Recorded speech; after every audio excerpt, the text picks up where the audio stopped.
लगातार बारिश और तूफान ने अनागल तालुक ने हरिशिन गुप्पी गांव में 20 से ज्यादा मक्के के ढेरों को नुकसान पहुंचाया।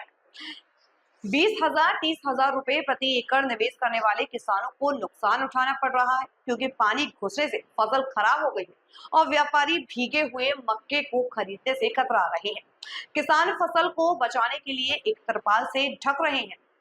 ಅದು ಮಳೆ ಬಂದೆಲ್ಲ ಈಗ ವಾಸನೆ ಬರಕತ್ಬಿಟ್ಟವ್ರಿ।